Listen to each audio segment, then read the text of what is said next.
Fabulous. Okay, so here's Kori on our screen. So Kori Cheverie is from New Glasgow, Nova Scotia, and was the head coach of the silver medal winning Nova Scotia Canada Games women's hockey team, which is a mouthful, who just finished an absolute historic tournament in PEI. She's a Canadian coaching trailblazer and has inked her name in the history books on more than one occasion, and very recently, many in a row. She became the first female full-time assistant coach in Canadian University men's hockey history in 2016 when she was hired by the Ryerson Rams. She also holds the distinction as the first woman to serve as a coach with one of Canada's national men's team, something she accomplished at the 2022 IIHF U18 World Championship. Not an acronym I use often. Not a hockey coach.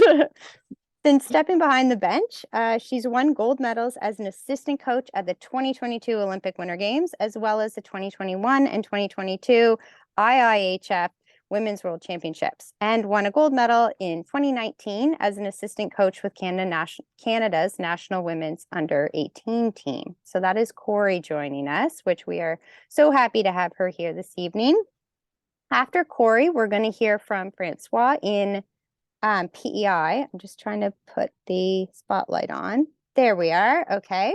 So you guys should see him now if I'm doing that correctly. Francois coached the 2023 PEI Ringette team to a historic 4th place finish. So wait until you hear the rest of that. That sounds good, but it gets better.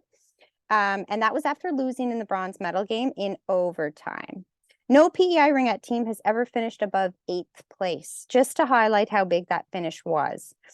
The team included his 2 daughters, Natalie and Andrea, and Natalie was the top scorer. Although Francois has attended every Canada Games event since 2001. Is that correct? Yeah, so a ton. That's wild. And has been things such as the chef de mission, assistant chef de mission, as well as part of the mission staff for Team PEI. This was his first games as a coach. So what a games.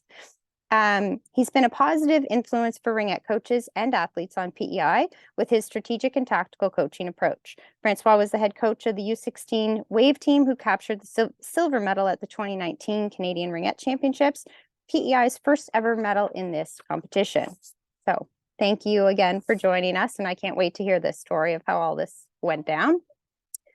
And last but not least, we have Josee joining us from New Brunswick. I'm going to highlight her. And Josee, you'll have to build on yours during your section because I have a very short bio that was given to me. So I shall share it and then hope that you share more. So Josee is the founder and owner of is it Chemo? Am I saying that right? Chemo Judo Club, and was the head coach at the 2019 Canada Winter Games, as well as the 2023 Canada Winter Games in PEI. She was part of the coaching staff with Team New Brunswick at the 2017 Jeux de la Francophonie Games, and began coaching at the age of 15, which I love, and practiced her sport in Baker Brook. She founded the Chemo Judo Club in 2009, and it has since celebrated, and now past celebrated, its 10th year in operation. So a big welcome to our speakers, and I thank you guys so much. And I'm going to just turn it right over to Kori to share her story with us this evening. Sure, thank you.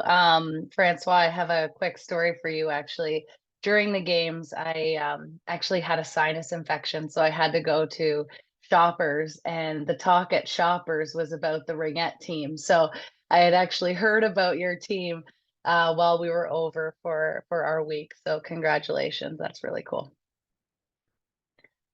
So I'll get started. A little bit of a background.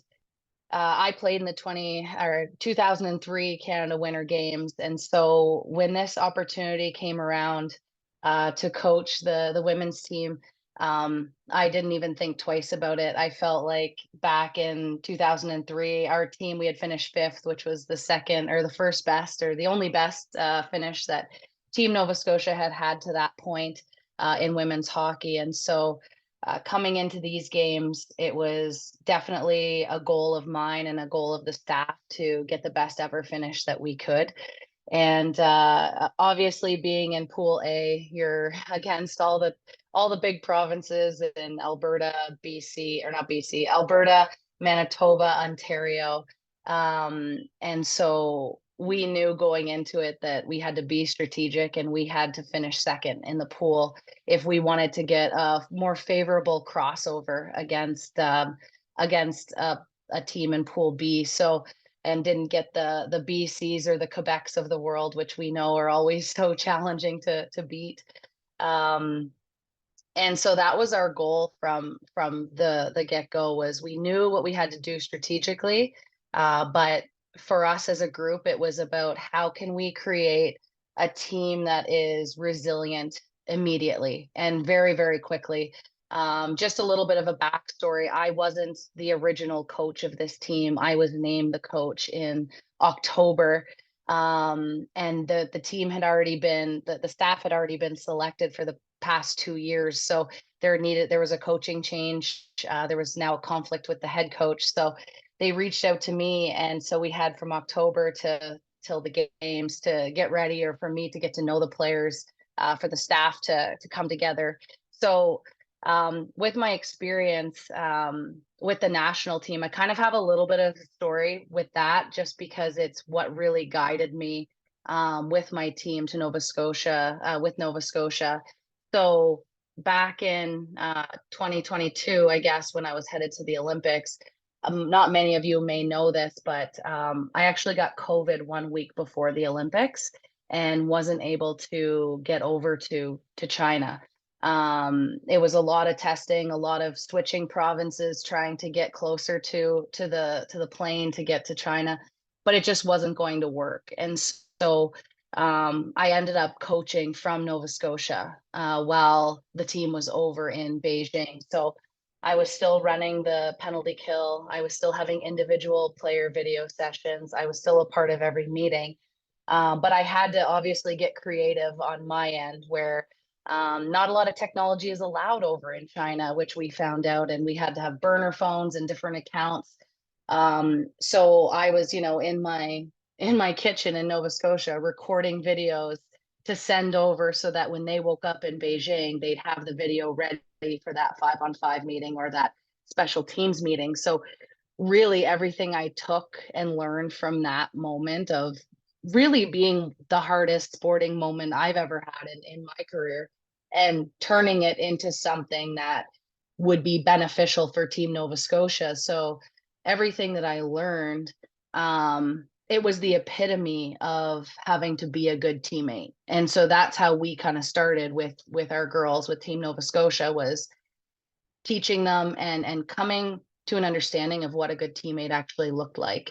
And it wasn't just, obviously you come to the rink and you respect everybody and you're kind to everybody, and that's just a given, but it's how do you create an environment where you're a good teammate on the ice to each other. You're making hard passes, you're stopping at the net, you're battling each other as much as you can, so that you're preparing each other for the event. So being a good teammate was definitely number one on our list. And that's really where we started, because we knew that that was something that we could really control, or really try to instill in the group. Um, the accountability piece was another factor that I really took with me from my experience with Team Canada, and just kind of changing the relationship between what feedback actually was, and that it's actually a two-way street, and using your players and collaborating with them was something that we really wanted to instill in this team, this under 18 team that probably isn't fully used to, the critical thinking that we wanted them to have, and the accountability that we wanted them to have with each other. So, we had Zoom meetings all the way up leading to the Canada Games, where a lot of our strategic teaching was actually on Zoom. And so when we got to our mini camp at Christmas, we had 3 or 4 practices, and we had to get kind of everything accomplished in that amount of time. So the accountability piece with each other to show up for those meetings, but also being able to have that two-way street with the feedback was really, really important for us. So our coaches, diving right into the feedback with the players, but also talking to our players about, hey, what makes sense to them, what doesn't, what have they used in the past, what what works at this level. What do they think? And I think that that was something that was just so important for our group.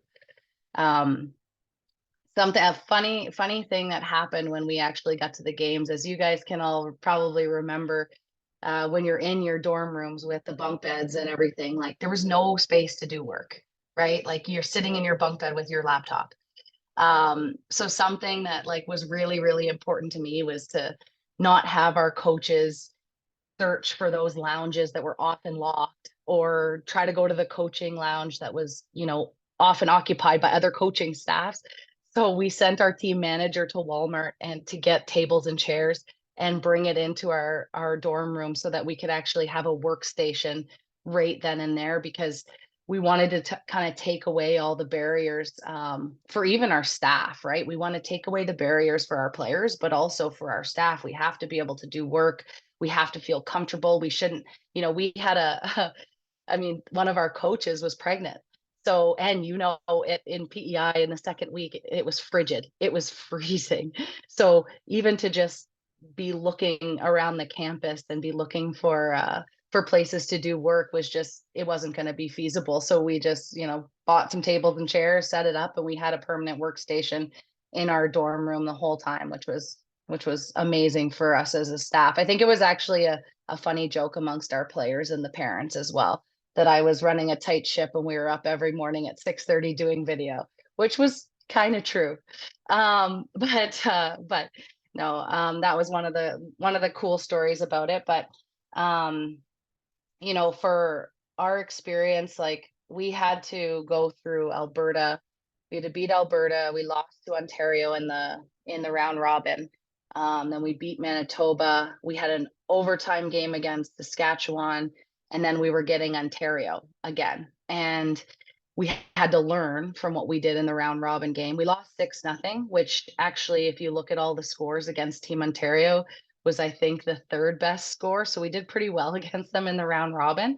But I've always been told, and this was like, I love to chat with other coaches. I love to get new ideas and try different things. And I think something that we really wanted to instill in the players, like I mentioned right away, was just, that feeling that we're going to elevate this standard. We're going to teach you new things. We're going to do things a different way. And you know what? It's going to give us that resilience piece that we need at the games. And so when we were going into the game against Team Ontario, I had kind of taken two different systems and mashed them together and said, you know what, we're going to play this way. I've never taught it. I've never played this way before, but I think the trust in this group is high enough that we can teach this group the day of over video, because we had done so much of it leading up to, and showing them new ways to think about the game and new ways to analyze the game. And we implemented the system, and obviously we had one of the best goaltenders, if not the best goaltender in the event, that we could afford to allow outside shots on net and clear out the house and push pucks to the wall and play with a very defensive mindset, because we knew if we got even a couple of chances on their goaltending, we thought we could be successful and put a couple of pucks by them. And the girls bought in. It was something that they were like, hey, you know what? We've tried different things. We've thrown at them multiple concepts and systems that we wanted them to try. And they all did it, knowing that, hey, this is just the way this coaching staff is. If they tell us we're going to play with a 3D system, we're going to play with a 3D system. And I think that that's something that I'm really proud of, is just the way that the team bought in. But I think it all stemmed from the way that we prepared them, and that from day one, it was never going to be status quo with our group. We were going to try to elevate and kind of get to that pro level status, that I think, every athlete at the Canada Games should be, experiencing, and every coaching staff is trying to achieve that for them. So, they bought into that system against Team Ontario, and I would say that was probably there was many highlights throughout the games, but beating Team Ontario, I think we left it all out on the line in that game. And now we were up against another huge province in BC, and I think our pumpkin kind of, or our carriage turned into a pumpkin and we ran out of time. But um, I couldn't be more proud of the group, and I couldn't be more proud of our staff as well. Like I think that when I think about coachability and our players were a prime example of what it is to be coachable, be able to take information and implement it right away. But just as valuable as it is to coach the players, it's so valuable to coach your coaches. And that's something that I've had an amazing, run with the mentors that I've had in Troy Ryan and Mel Davidson and Gina Kingsbury, who have really taught me how to help coach the people around me. And that was something that, for me as a coach, I could take a lot of pride in, whether it was our staff or other staffs. I think I spoke to 5 or 6 different um, teams, different provinces, and actually help them strategize for different games that they've had as well. So, there's no secret usually in your sport. It all comes down to execution, and it all comes down to the players that you have and what you can put in place. So, something that I was really proud of with the result, yeah, it was amazing. The players, the effort that they put in.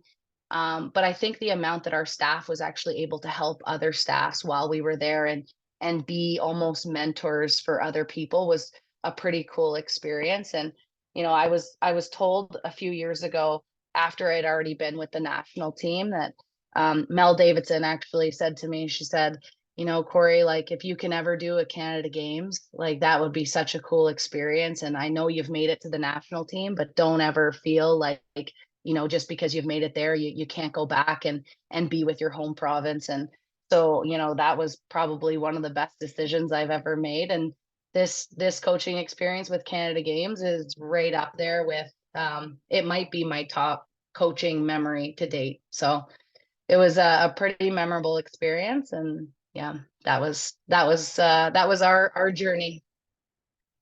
My goodness, Kori, that was awesome. So thank you for sharing that, and to hear that it was, close to the top or maybe the top. That's amazing. I'm a big Canada Games fan. I've been to many, and yeah, it's just such a nice message for our other coaches as well. Um yeah, and also Kori spoke a couple times about Troy. So remind me, Allison, if I forget, I'll share something at the end about that. And for those of you that were over in PEI and got to see the team play in week 2, it was really cool, Kori, watching the team. And I'll share that watching the first game was like, this team's really good. Like they could do well. And then watching against Ontario, I was like, they're good, but like some of these teams are really good. And then Yeah. watching the next 2 games, I totally flipped again. And I was like, I don't know. This team's like, they're really doing something out there. It was like a real magic to watch the team come together and play so well. And the goalie was just a sight to see. So Yeah. super cool. And I think I had just gotten home when I heard the news of how you guys did. And everyone here in Nova Scotia was just so ecstatic. So it was very, very cool to watch. Thank you. So I'd like to open it up just for a couple questions from the audience, and then we'll keep moving through our sharing. Does anyone have one? You can either type it in the chat, because we have 2 people, Allison and I will look, or if you want to unmute, you can just ask Kori. You can think about it as well, and I'll open it back up at the end if anyone doesn't have any right now. Okay. In the interest of time, I'm going to keep rolling, but jot down your question. And again, we'll have a chance at the end. So Francois, can I turn it over to you? Yeah, sure. Thanks, Natasha. And so, yeah, so I've been to 13 games. And Kori, when you were an athlete in 2003, I was the assistant chef de mission for Team PEI at that time. So I think I'm Oh, aging that's cool. myself a little bit. But I knew what I was getting myself into. I've either been the chef de mission, the assistant chef, or usually the communication lead for Team PEI. And always trying to write positive stories on teams getting crushed has been my history with large team sports at the games. We've got a depth issue in the smaller provinces where, 1-on-1, we're okay. 4-on-4, we get, we're still sometimes okay. But once you get the 10 on 10 or the 12 on 12 or the 20 on 20, it becomes a challenge. And so I knew if we were going to do the exact same thing we always did, we would get the same result. And so we had a information session in April of 2022 to start our process after I had my 3 assistant female coaches as part of our team. And we decided we were going to do something completely different. We were going to have a 15-month tryout period where we were going to try to be the best at getting better in Canada. Because I knew I couldn't out talent teams, but I could out team them. And if I had enough depth, we could outwork them, because I think that's a characteristic of the Atlantic teams, is that we're just really, really hard workers. And I saw that come through watching Kori's team, because there wasn't too many of your games that I missed watching on the live stream while I was recovering from my week there. But that 15-month tryout period, we set the goal of being the best at getting better in Canada. And what we tried to do is do some unique things. And so one of the things that we did is that part of our trial protocols was that we we're going to use quantitative numbers as much as we can, give our athletes as much opportunity to improve their skills, so that we had a tough decision come at the end, because it's better to have to make selections based on ability versus trying to fill the last 3 or 4 rosters. So we purchased a set of Brower timing gates, and all our speed, quickness, and agility were done right down to the 100th of a second.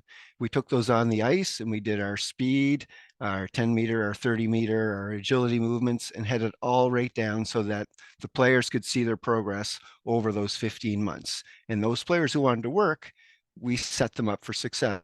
We hired a skating coach and put on a variety of skating camps so that they could improve their technical abilities.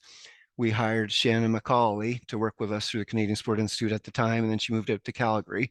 But everyone in our tryout pool was able to get the Team Builder app, and if they wanted to work on their skills to build their speed, power, and agility, we provided them with the tools to do that.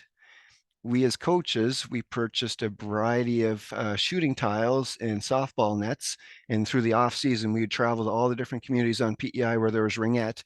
And any of those players who wanted to come out and get technical advice on how to improve their shooting velocity, we had a radar gun. We tracked that. We built some specialized nets with different targets where the rings would stay in. And so we got testing on kind of our accuracy of shooting. And so we built this whole program on giving the athletes the tools to get as best as they could. Then we created the series called the Athlete Circle, and where through the entire summer, 1 night a week, we would do tactical training so that everybody would have key understanding of how it was that we were hoping to run our team, so that when we got into special situations, different games against different Canada Games tryout teams, everyone would have a similar understanding and we could evaluate them based on that. We also created what we called the intelligence circle, where every tryout, we had a list of questions that were based on the rules, based on tactical things, and we would see how the players could compete and kind of learn and build on kind of what they knew. And so at the end of that 15 months, we had created a rubric where everyone got a score out of 100.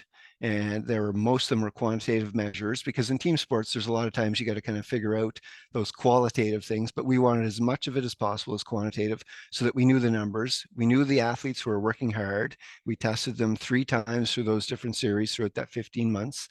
And then our coaching staff and our evaluation staff, what we did was we watched all these athletes with the regular teams in season and had a whole book on each player based on what they could do. And so by the time we got to our selections, we knew exactly what we had. We knew the players that were putting the output in on their own time, who were attending certain things, and we felt really good with our selection.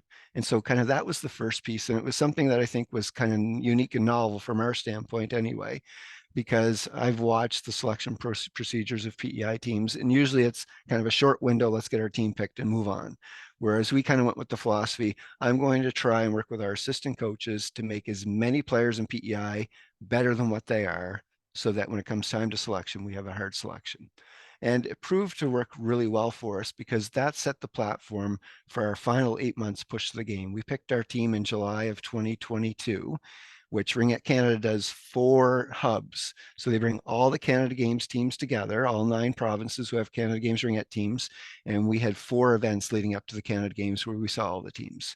So in July, we had our team actually play against training team members from the other provinces. And then after that, we made our selection. So once we got our team selected, then we kind of moved into the second part of our plan, which continued some of the stuff that we were doing, but we built a plan on technical, tactical, physical, mental, emotional, and lifestyle. And then what we tried to do is we used Penny Werther's study in 2008 as part of the best ever program, where they looked at how the best ever results, whether they medaled or had a top 5 finish in the world, and what were the 5 key characteristics of that. And so it was had a good training environment, had a positive supportive environment, coaches could manage the games environment, athletes were very aware, and then there was a strong coach-athlete relationship. And so that became the impetus of our 6-part plan that kind of looked after those other 6 areas. And we continued with the idea that we knew that we were starting way behind everybody. Yes, this age group won a silver medal in 2019, which this was the age group for the Canada Games, but the Canadian Ringette Championships are a regional event. So PEI, New Brunswick, and Nova Scotia, their provincial teams are their regional teams. But the team that we play against Quebec at the CRCs is only one of 9 regions. So they get to pick the best players of those 9 regions. So we're seeing a completely different cast of characters. And we knew going in that we would be behind. And so when we went to Dieppe in the summer, we were behind. We got shellacked pretty good, but it was still our training team. And then we went to Winnipeg in over the Thanksgiving weekend, and we closed the gap. Now we were only 3 or 4 goals behind them. Then we got to Pierrefonte, and then we were 1 goal. Every game that we played, we were within 1 goal in the 4th quarter of our game. And we played Ontario, we played BC, we played Quebec, and we played Nova Scotia. So those were 3 of 4 teams that were in our pool. We knew we were within 1 goal of each of them. So now it was time to kind of put things together. And so we hit the games, and lo and behold, if you would have told me before I got there that people would be lining up 5 hours before to watch a ringette game, that the rinks would be a complete zoo, I would have told you it was foolish. But that's what happened in PEI. And all of a sudden, the attention of our team captured the entire province, and we kind of got on this roll. And it's fun as a coaching staff when you kind of get on that roll, even though we blocked out most of the noise of the outside. I only knew what people were telling me. I was off social media. I, like Kori, found my little area at the Don McDougall Hall. It's my little office. I'd get there at 6:30 in the morning with my computer. No one knew where it was. It was tucked away. And we'd be breaking down video, getting ready kind of for our day and doing that sort of thing. And like Kori, we knew that we had to set ourselves up for a good finish in the round robin, because on the other side was Quebec, Alberta, and New Brunswick. And those 3 teams were the 3 teams that finished 1, 2, and 3 in each of the events leading up to the games. And it was my belief that Quebec and Alberta were going to be the 2 strongest teams, and they were the 2 that kind of got in the gold medal game. But we got into a quarterfinal game against Manitoba, who is also a very strong ringette program. They've medaled at the last 2 Canada Games, won gold and bronze. And we knew that we had to play a perfect game. And what we had done is we'd planned the entire year as a marathon and not a sprint. Was that on Thursday, February 23rd, that's when we were going to be at our best. Because if we won that game, we knew we would have a top 4 finish. And the game worked perfectly until about halfway through the 4th quarter. So we were up 4-1. They scored a greasy 1 in the 3rd to make it 4-2. And then in a 40-second period, they scored 2 goals to make it 4-4. And I could just see my fragile team, because we're not a province that's used to winning. And the place was full, and all of a sudden I could see the look in their eyes, and we called the timeout with about 8 minutes left in the game. And the entire process, we'd been working on this game face mental preparation thing. We had our confident mind books. We'd built an entire mental prep on each player having 2 key words that meant that they were at their best. And when we called the timeout with 8 minutes left, we didn't say anything tactically. We said, this is what we've worked on our game face for. Think of your words. Think of those 8 pictures that define who you are. And we're going to go out and play our best 8 minutes. The next shift, we scored a goal. 3 shifts later, we scored the second one. We ran the timeout and kind of went from there. And then we had a very good game against Quebec, who eventually won gold. We were within a goal of them in the 3rd quarter. And then they were just too strong. They just kind of wave after wave after wave of strength coming after us. We just couldn't keep up. And then we lost a heartbreaker in the bronze medal game. We fought back to tie it 4-4. We rung one off the post. They came down and scored in the third, and then or in the fourth, and then in overtime. Yeah, they had the ring in our end quite a bit. We went down, had a really good chance. They came down and scored in broken play. But that doesn't take away that we were very proud of our group. And after that game, we kind of had a pizza party later that night. And it was very gratifying as a coach because the players said, you know what, we really appreciate the work that you put in, but we also appreciate that all the sacrifices that we made was worth it. And so that was kind of neat because I had an older group. This was a U20 group, so they were all second and first year universities. So they gave up a lot of stuff over the last 8 months so that we could be at our best on February 23rd. And it was very gratifying as a coach that we were. Anyway, so that's kind of our story. Wow, that was also like totally a fantastic story, and I'm so appreciative of you sharing it with us. I know for sure at the end, I want to ask you a little more. We It's getting to be more common, but you spoke a little bit about, keeping score and really watching the data and giving the athletes the data and having them be able to track their own progression. And we are seeing, with as we hire more data people within the Canadian Sport Institute that help coaches control the data, but not all of our coaches enjoy that quantitative side of coaching. We have so many that say like, no, like I can just look out and tell who the best athlete out there is. But there's so much evidence showing, being able to track and find creative ways to create motivation through tracking. So we'll maybe get you to share a little more about that if you Sure, want. and maybe if I can just add one thing. So, Mhm. so the history of our sport at the Canada Games. So from 2003 on, where I could get all of our scores, PEI team averaged 2 goals a game at the Canada Games prior to this year. Yep.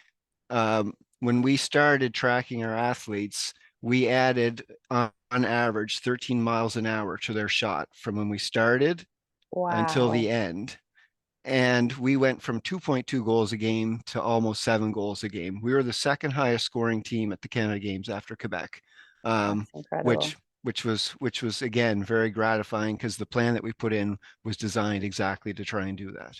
Yeah, that's amazing. And also so glad to hear, both in Kori's story and in yours, the planning and then the execution, sort of working out, because it is something we often say to coaches, and we've probably said to everyone on the line, like planning is so fundamental. So to hear that string as well. And the last thing I just wanted to say to both our speakers so far to kind of put in your mind for the end, because I'll want to bring it up again, is the continuing the athlete motivation. So Kori, we have had lots of coaches ask now through like the post-COVID period, how do you keep the motivation of athletes through Zoom? And you spoke about that.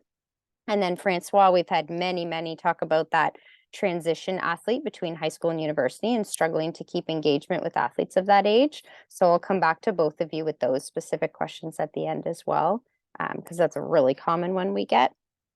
And I'm just going to quickly open it up. We'll maybe do 1 or 2 questions and then move on. And again, we'll definitely open it at the end for questions. Does anyone have a burning question they have to ask Francois? Nothing burning a hole in your keyboard? Okay, cool. So, all right, I'm going to highlight Josee. And also a cool kind of segue into Josee. Francois talked about how packed the arenas were. And I find that so exciting too, because you guys were the home team. So that must have been a very cool experience. So judo, for those of you who weren't there, I was helping our Judo Nova Scotia team as a coach support sort of in the background and I went to their first practice. So Josee, I got to see my first real life judo. It was fascinating one day at practice. It was very relaxed. The day, I mean, like it was not busy. Then I go back on the first competition morning, and much like Ringette must have been on the first day, there was a lineup out the door. So I guess the judo, like it was lined up at 8 in the morning that day, and they had reached capacity, I think before your event even started. It was wild, and every day it was so busy. So I got to go in for little windows and see a tiny little bit of the event, but we tried to keep our distance because there was even parents who couldn't get in. It was so popular. So I can't wait to hear your story. Your sport was also for week 2, one of the really busy ones. So I'll turn it over to Josee.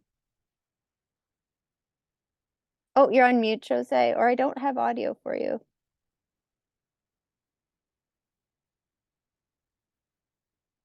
I know I had audio for you earlier. Try again. No, that's weird. Allison, you don't have audio for her. I guess not just me. No, I can't even see the option. Like usually there's an option to ask the person to turn their audio on, but Give me 1 second, Josee. Let's see what's going on. Worst case, we might ask you to log out, log back in.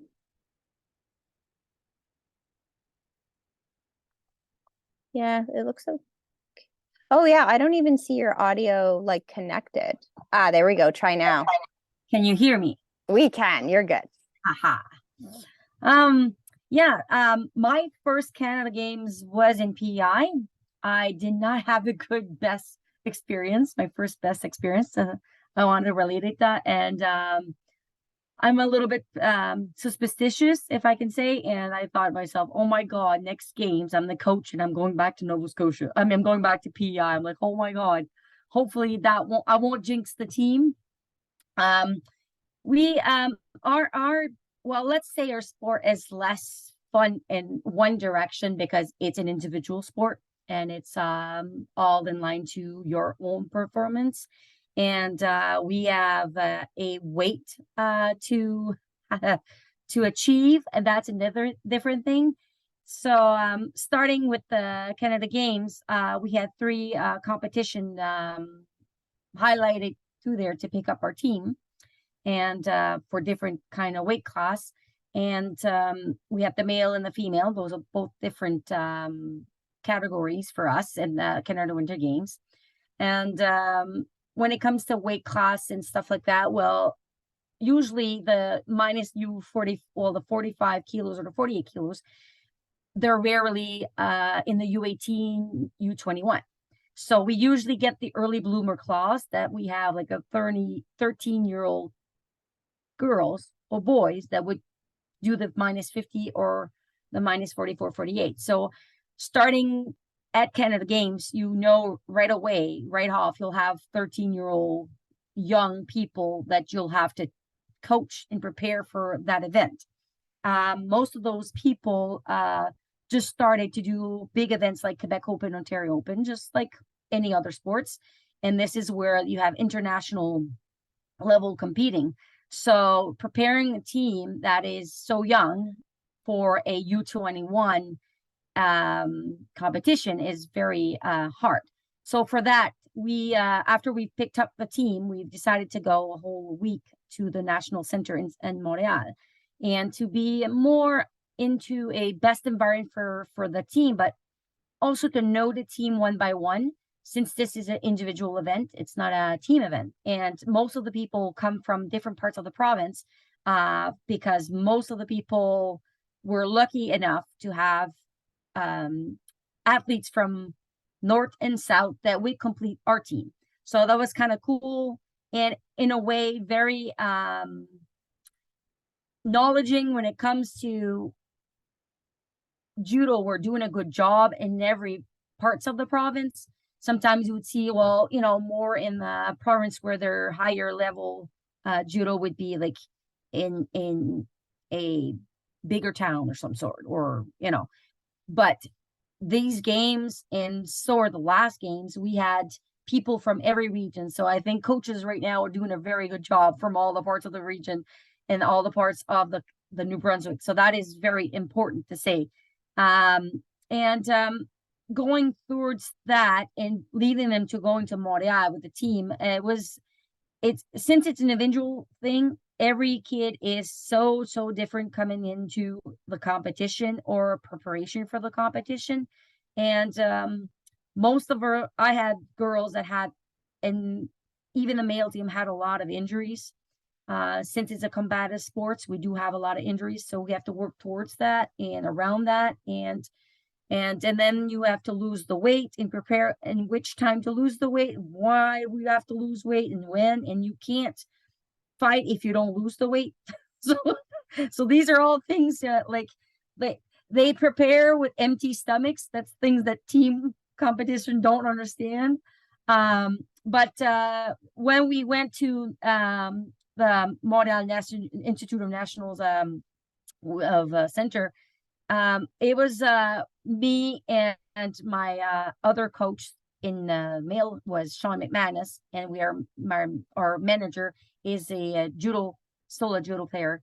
So we would recap every night with every individual athlete and check what would be their strong points and where they can have more work. So we wanted to make sure they were on point on everything they needed to achieve their own judo, because for them judo could be at different levels because of their age, but when you compete at that level, you can there's luck. There's a little bit of luck, because I would say it's almost like anything else with ringette or hockey, because you do get a good pull, you get a buy, and then you can, it's almost the same thing. But what we love, and maybe other province doesn't love it, because the Council of Judo not Judo Canada, but the Council of the Games, you have no seating. For people that don't know what seating is when someone is very good nationally, international, you get a seat. So if there's a first place in that category, well, you've been picked to be seated. So you get the best buy or the best pool to fight. Because of the Canada Games, that's a rule. They don't have that, meaning that it's fair trade for everyone. So any of our athletes could fight and have a good pool. So that right there, we had a very good starting point. And being very happy, my girls, most of them already had nationals, internationals, gold, and second places medal. And they were already on the podium for the Elite Eight. Elite Eight is the most prestigious judo tournament there is in Canada, right? And 3 of them were already out of the country and fighting at the higher level. So coming into the games, I already predicted at least 3 to 4 medals. We're not putting any pressure, because I didn't put any pressure, because I never put pressure, and I never even to social media or interviews or anyone would say, well, how do you predict? I do not predict anything. I think they can all win. I think they've done the training, they've worked towards it, and I think I don't want to predict, because at my games they predicted me for gold medal because I was the strongest and I was first in the country at that time, and that pressure and having all the media on me was too much. So coming up to the games, there's the local media and there's local from Hart, New Brunswick, and since New Brunswick was close to PI, we had to deal, and the province had to deal, because they would call our kids in bed at 7 or 8 o'clock, and but the only day they wouldn't wake up to train, because we get up at 6 for training, right? And they would call them. So for us, even if we filtered from our province, I'm pretty sure Francois would know it what I'm talking about. Media are all like, it comes like a big frenzy. They all step on the kids and want to have the best interviews and stuff. But we kind of cut that. We made sure, and we asked them not to intervene or not to take part of any process of their mental preparation. So we took care of that. They couldn't talk to the athletes, and we were bad for that, but still, we didn't want them to talk to our athletes at all and have any predictions. For us, that was the most important thing. And then coming up to the training session, we are always bunked up with another province. Let's see, it's different for judo mats. Like you have 2 sections, and then you would have one mat. Well, okay, New Brunswick will be training, and then we'll have another. It would be maybe Alberta, but we would never train. We would just sit down and chat with the kids and ask them what they want to do. And because they were tired, because they're losing weight, they have injuries. And if they want to have like strategic things because they know their opponent, that's the good thing that judo we have. We really know our opponents because they've been fighting each other for the longest time. So they would try to do a little bit of training towards that, but nothing to show the enemy, we call them the enemies, but show other teams how we work and how is what's our preparation for that competition, right? So we had the meeting beforehand. We did have an issue because we had people, and PI was Matt McGraw was the first one that got his hand. I was like, well, we're gonna have issues with the bleachers. We're gonna have full house. And it goes, and then we had an issue because with the tickets, if your kid is fighting, or if your kids is at an arena, if your kids are somewhere, you want tickets. You don't care which tickets, you're gonna buy the first tickets there. So they would give the privilege to the people that had the tickets for that day, for that event, instead of the people that bought the tickets to go all over the place. So kids were concerned that their parents can go there. Some people from Alberta going to see their kids, and there was a lot of people at our event. A lot of people. The thing that I love and hate in our events is the noise. It's very loud. You cannot hear, you cannot yell to your kids, and it's a very disciplined sport. You cannot coach your team or your athlete on the mat if they're fighting. It's not the same thing if you're in other sports. You can yell, scream, say little things, to spring out their idea of what they need to do at that moment. But for judo, it's you cannot say anything. They call it the mate najume. It's that before they stop the match and start over the match in between, because they need to do like a grip fighting and there's something going on, or they need to give penalties. You only have sometimes a fraction of 1 or 2 seconds to tell your athlete what to do. So with the noise, the crowd, it was very big, but it gave a lot of good spirit to my team when it came to the team events. So we had first day, second day was individual events. Coming up to the team events, I know that our sport is different. I know that hockey games, they can play every day and stuff like that.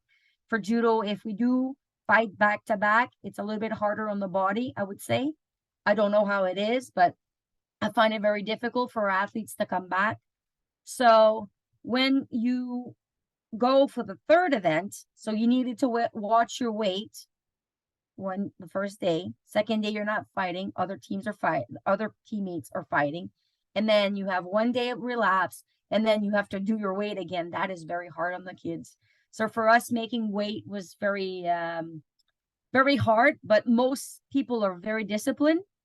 And we always say that's the first fight, doing the weight.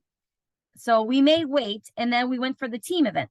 And preparing for the team event, first match was fun. It's a bye, so we think we're all good. Then we go against Saskatchewan, and it actually went well, but because it's a 6 team fight, if you don't have 6 members, they take they draw like a category, a weight category from that division. And if that division, if you're equal parts, if they win 3 fights, we win 3 fights. Okay. Then you need something to divide. So they would grab in a bowl. Okay, well, trying to do minus 48 kilos. So both minus 48 kilos have to fight again for points to win for that team. But we were lucky enough, we had the 48 kilos, but they didn't have the 48 kilos. Because some team events, some are injured. You can still pull in the team. You can still, fight. But because of that, we got through. That helped us. We got through. We were happy because we are a small province, and we are fighting against people from Quebec and Ontario, and they have sports in their school system.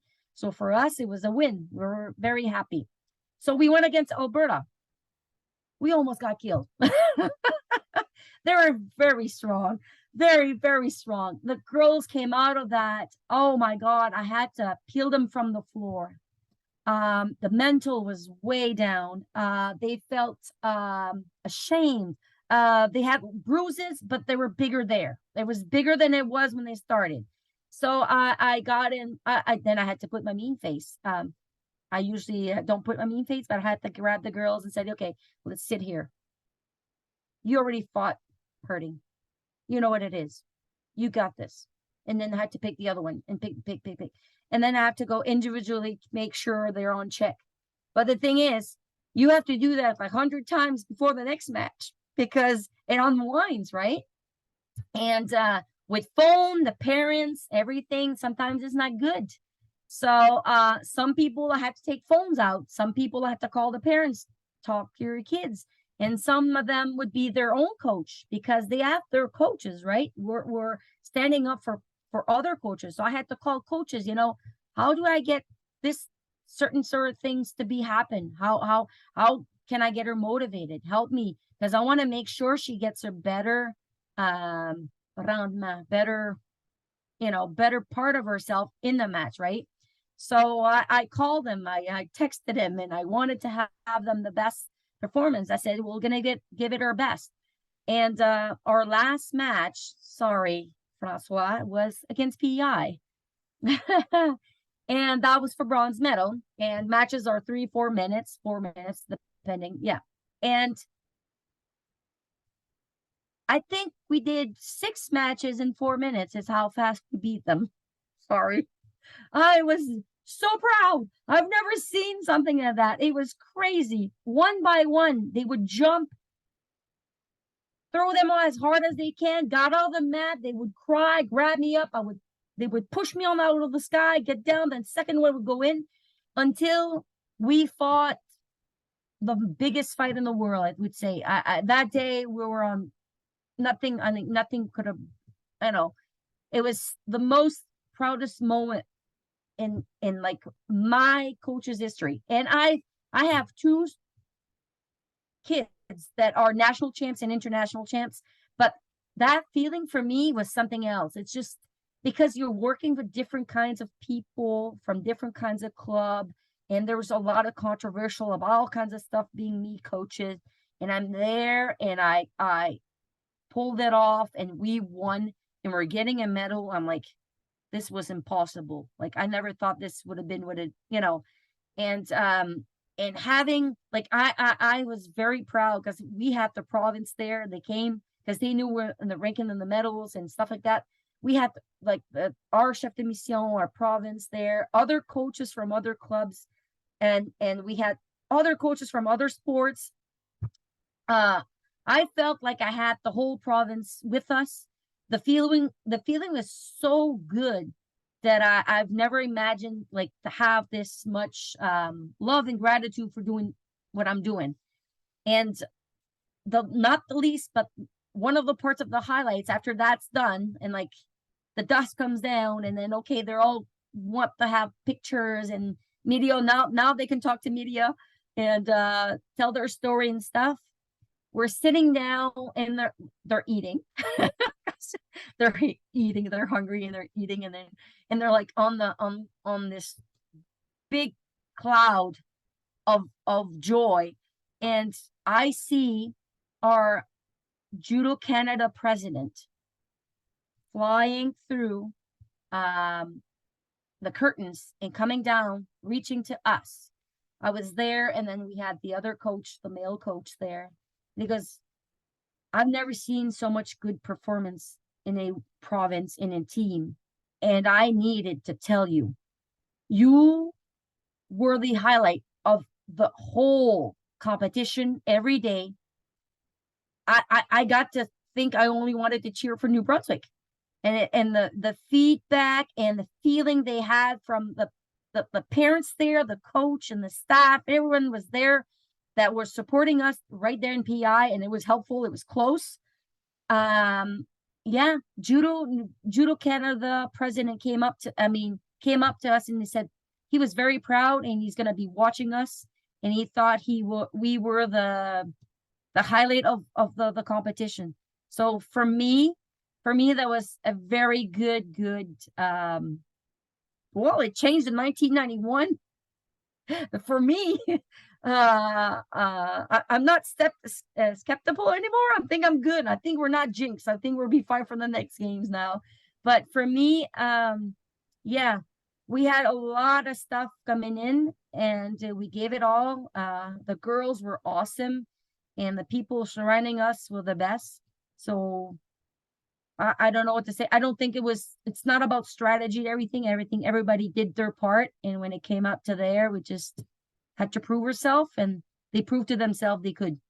So I was very proud. So that's my story for the Canada Games. That's awesome, Josee, and thank you so much. And I just want to say to our three speakers, I mean, again, I'm so happy to have heard from all three of you, and through all the stories are very different, and big smiles from myself and thinking back to coaching moments. So I really appreciate it, and I hope for all the coaches on the line, you got a couple of those moments as well. And to our speakers as well, I'll certainly share this. It's the Canada Games journey for some coaches can be tough. And I think this recording is one I'm going to use as like a pump up video, because all three stories are very different, but very, very positive, and brought out a lot of those like really beautiful moments that happen when you're coaching a games experience. So this is certainly one we'll be able to say, like, here, listen to these three extremely positive but very different perspectives on the games experience. So I really appreciated that as well.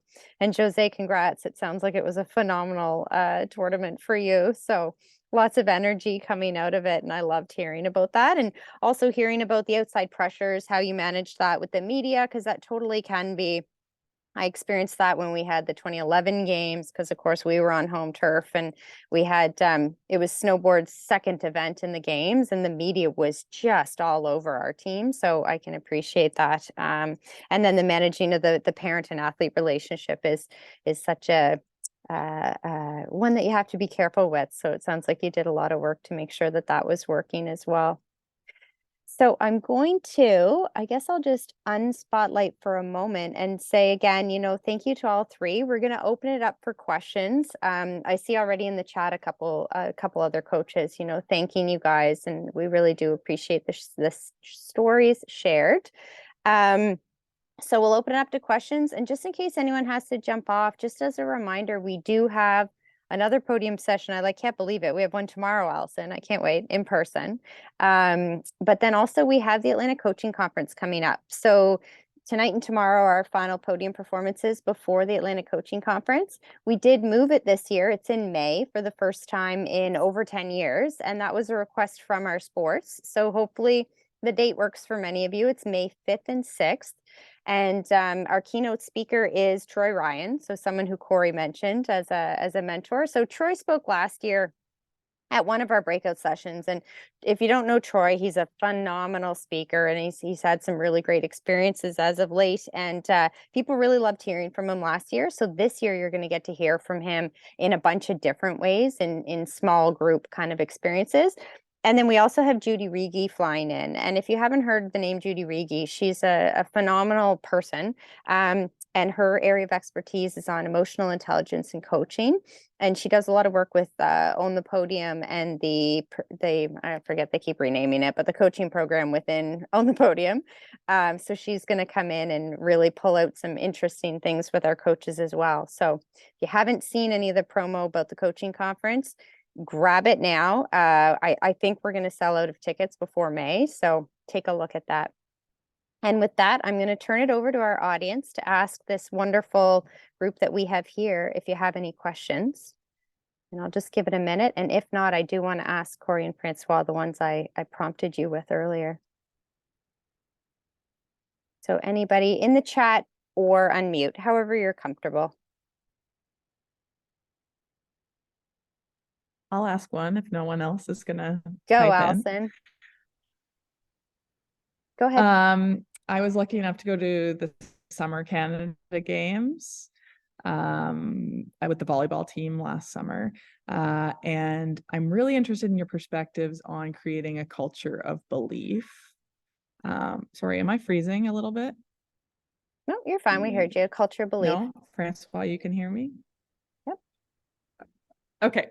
Okay, perfect. So yeah, I think like, and it might be sports specific, but my experience was we were physically prepared, but there was some kind of mental blockage of like Atlantic Canadian volleyball falling lower on the national kind of ranking, and they were convincing themselves before games even happened that they were unwinnable. So I'm wondering, if any of you have had experience being like not expected to do well, but actually were capable of doing well. How do you create that culture of belief? Yeah, it's interesting because I thought that was one of the biggest hurdles that we had to overcome. And when we selected our team, we had a team meeting on July 22nd, and I started the meeting with a story about Anna Kaisenhofer. And if people don't know her name, she won the gold medal in cycling in the 2022 Olympics. But she was not a professional. She trained on her own and did her own thing. And there was an incredible story in a magazine that happened upon my desk. And I read it, and her thing was, I've prepared, I've trained. I know no one thinks I'm going to win, but why not me? Right. And so that's how we started our entire journey, was with her story. And so after every time out, after the start of every game, my question to our team was, why not us? And so we tried to build that belief all year long so that we could do that. But I agree. When we started losing in the Manitoba game, I could just see it, where PEI were not supposed to win. Right. And so if you can't stop that slide before it starts, whether it's before you hit the ice or before you hit the volleyball court or before whatever, you've already lost. And so we did a lot of work with a book. It's called The Confident Mind by Dr. Nate Zinzer. And yeah, it was around trying to build that confidence so that when you get in that moment, you could be at your best. And so I hear you. And it happened to work for us. Thank you very much. I know it's not an easy answer, but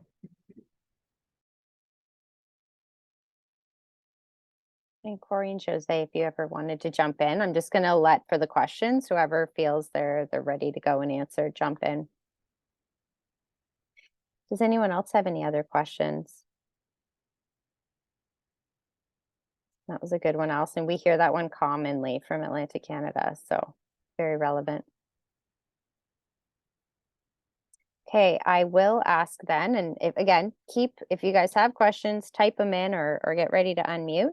But we'll go back to Kori. So keeping engagement with this age group on Zoom for quite a few months, what do you think, you did that was able to allow that to happen? I think like there definitely has to be an end in sight for them. It can't just be like we're only going to do online curriculum, because as much as this generation of athlete is very tech savvy, they don't want to have their cameras on. Even though it's behind a screen, they're not that willing to participate until you kind of create that safe space. So it's really all in the preparation and the type of topics that you're going to talk about. I think, I've heard a lot of stories from different coaches that, they're having an hour and 15-minute sessions on Zoom, which is, that's fine. That's to each their own. Coach. We made ours 30 minutes and it wasn't going to go over 30 minutes. Even if we had 3 things planned, we're going to start with the most important topic and then see where we're at with time. And I think that was really a strength of our team, was we didn't have a ton of time together. So as a coach, I had to go through, okay, what are the most important concepts that I think will help us win a bigger province? And that's what I focused on. There were some concepts in hockey that we never even talked about once. And I think that that's something that I've experienced on both sides of it. I've experienced being in short-term competition where the coaching staff wants to cover absolutely everything and leave no stone left unturned. Whereas I think we focused on 3 or 4 things that we knew if we could be good at these things at this age level, we will have success. And so that's kind of what we did with our Zoom sessions. But we also had one where we asked them to take some homework away. I don't love doing that because they're all very highly competitive athletes.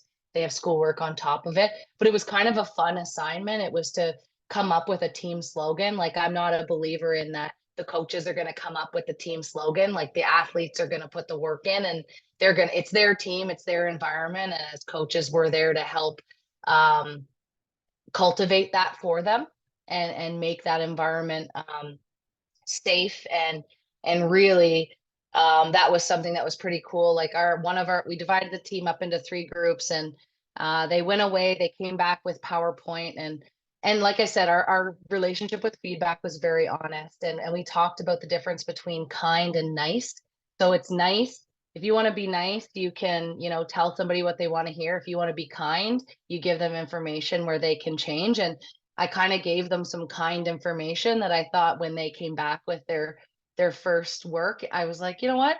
We can do better. We can get more creative. We can come back with something a little more concise.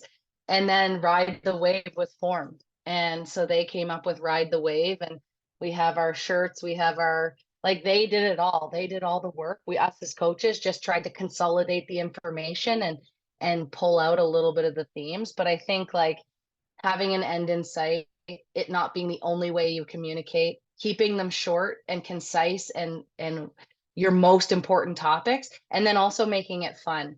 Like, I was a coach, and sometimes it's awkward. You're like making jokes and it's like crickets, right?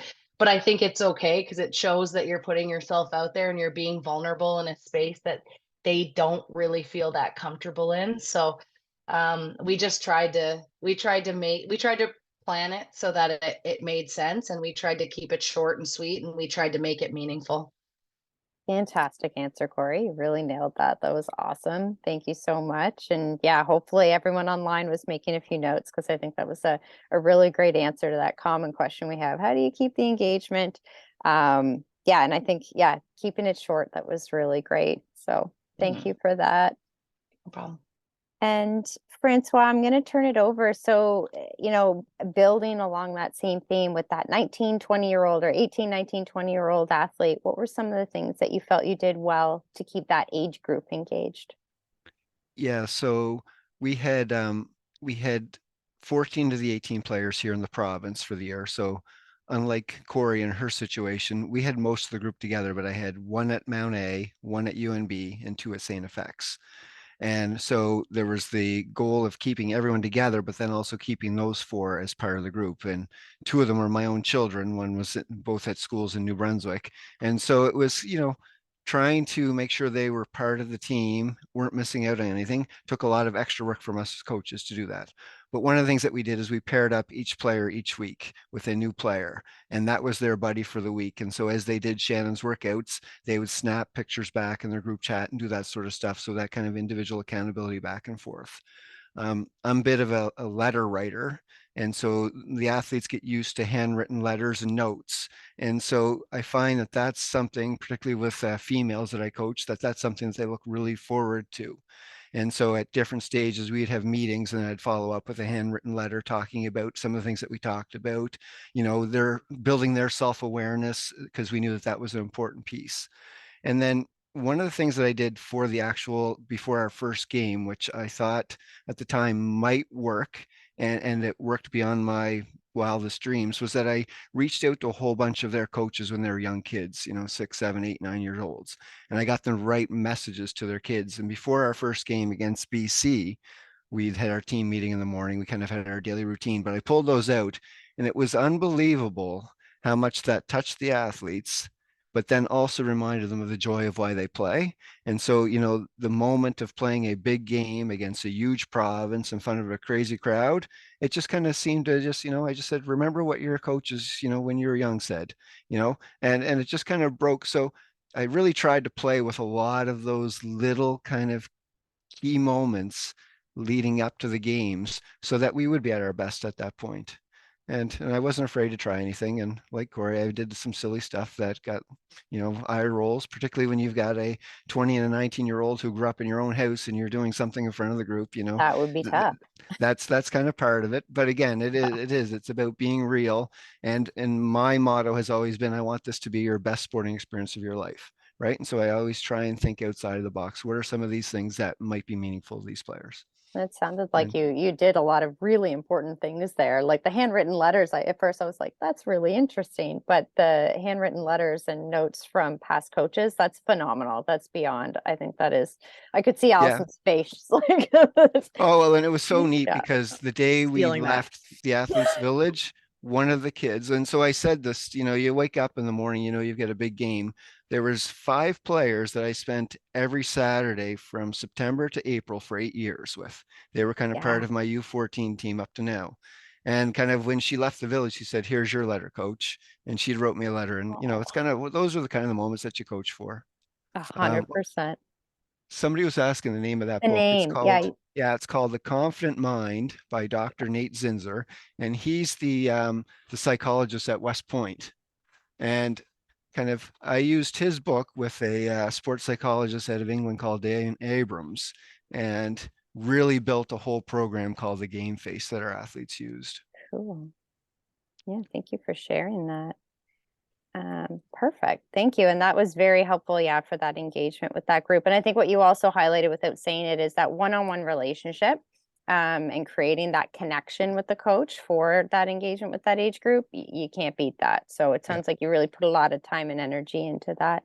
And it also reminded me, Kori, the reason when you were talking, I was like, yes, because the nice and kind is like Judy Rege's favorite topic to talk about. So for those of you that do join us at the conference, you will definitely hear about nice versus kind and connect with what Kori had just said as well. So it reminded me of that.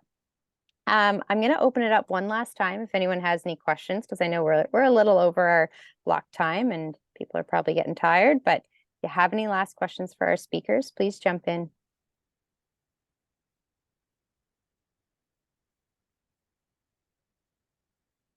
Nothing, crickets from the group. Okay. I know there was already a whole bunch of awesome thank yous